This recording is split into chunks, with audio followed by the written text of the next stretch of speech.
Hi everyone, I'm KHOU 11 meteorologist Pat Cavlin coming to you from Houston, Texas. It is Monday, August 29th, 2022, and here to look at your tropical update. We're going to start with the satellite first and just show you what's going on across the basin. Really nothing jumps off the map at you here because we don't have anything organized at the moment. As we get closer and closer to the peak of the Atlantic hurricane season, we are quiet in terms of active systems. That being said, we are watching 4 areas across the basin for potential development over the next 5 days, one of which, though, is likely to develop. The others have very low ends of potentially forming into anything. We've got one here in the Caribbean, we've got one up to the east of Bermuda, one that will be emerging off the west coast of Africa over the next few days, and then we actually have a cluster of storms right now in the middle of the Atlantic. This is the area that has the best chance of developing as we go through the next few days. So we're going to take away the odds. We're going to put on the computer forecast model here. This is the American model. This shows you atmospheric spin and surface pressure. The spin is indicated by the red and orange blobs on the map. The atmospheric pressure is indicated by the white lines. The more white lines there are, the lower the pressure, the more likelihood that we see a storm. So here's each area highlighted. Okay, the wave out in Africa, the one in the middle, the one up to the east of Bermuda, and then the area here in the Caribbean. We'll start the clock today. We'll play it through for the next 5 to 6 days. The area up towards Bermuda is likely to fade away. And so we're left with 3 players on the board, and really just 2. The one here from the middle of the Atlantic will be approaching the Bahamas as we get into Saturday. That's September 3rd. So we're getting into Labor Day weekend. And that wave off of Africa doesn't look very well organized, but we'll be tracking it as it moves into the Atlantic. And finally, this one closer to home.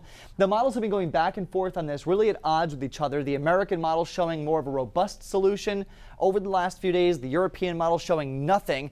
The American model here not really showing anything as of this afternoon. That could change the next few days. But because of that, because the American model is starting to back off a little bit, the Hurricane Center has actually lowered the odds for potential development from 20% now down to 10% over the next 5 days. Still worth watching anything in this part of the world this time of year, especially because of how close it is to the United States. But right now, confidence is very low that this turns into anything. So let's do a model comparison just to show you what's going on. So the American model is in yellow, the European model is in red. What we've got plotted here are areas of lower pressure. You're looking for any bullseyes that show up here, and we don't really see that. We see occasional impulses of lower pressure. That's just disturbed weather on a day-to-day basis. But as we go through the next 5 to 6 days, all the way through Labor Day weekend, nothing really pops up here on either the American or the European model. Let's take a closer look, though, and actually get into the system and what the environment here looks like. This is the European model. We've got atmospheric moisture plotted. That's the green shading. And then we also have surface winds. Those are the wind streamers moving across the map. What you're looking for at home are brighter areas of green indicating high atmospheric moisture, and then any closed areas of circulation on the wind streams, which would indicate a developing storm. We'll start the clock today. We'll run it through the next 5 days. And as we get into the weekend, so as we get into Labor Day weekend, the European model does start to develop the potential for an area of disturbed weather. Nothing organized, though. Notice there's no closed area of circulation, but we do see a wave here in the wind pattern. And that wave, that open tropical wave, could help to enhance shower and thunderstorm activity in this part of the world, potentially extending to us here in southeast Texas, but it's still about 6 days down the road, so it's a little too early to tell. Bottom line, though, we're not expecting any organized storms in the Gulf of Mexico for now. Let's take you out to that big wave, though, that has the 80% odds of developing in the middle of the Atlantic. We're still about a week away from any potential land impacts, but notice how the American and the European computer models are in very good agreement here. So we get you into Thursday. We still have decent agreement that whatever is trying to form is still to the east of the Antilles here, the greater and lesser Antilles here, this island chain, but nothing really compact and organized yet. So let's keep going with the time now, Friday into Saturday, and notice now we start to see more of those lines. They're densely packed together. That indicates the potential for a deepening storm system. This is the day before Labor Day now. This is Sunday, September 9th.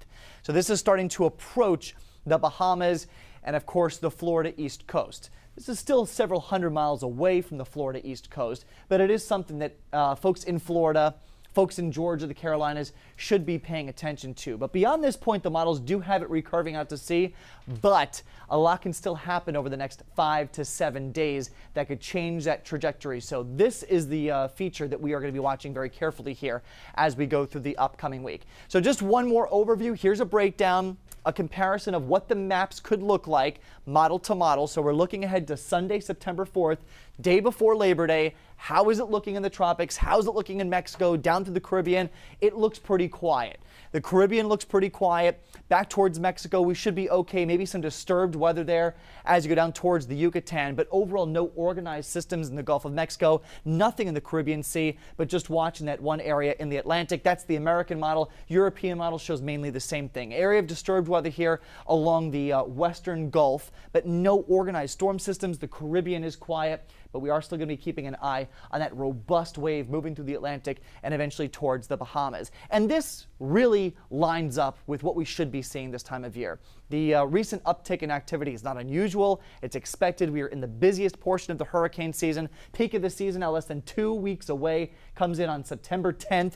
And then it very slowly starts to wane as we get into October. Peaks again mid-October, and then it really drops off once we get into November. So it's August 29th. We've got about 2 or 3 more weeks as we get into really the heart of this season, and then we'll start to see how things evolve as we get into the rest of September and October. That's your tropical update. Stay with us on social media, stay with us on TV, and on this YouTube channel for the latest updates as we go through the next few days.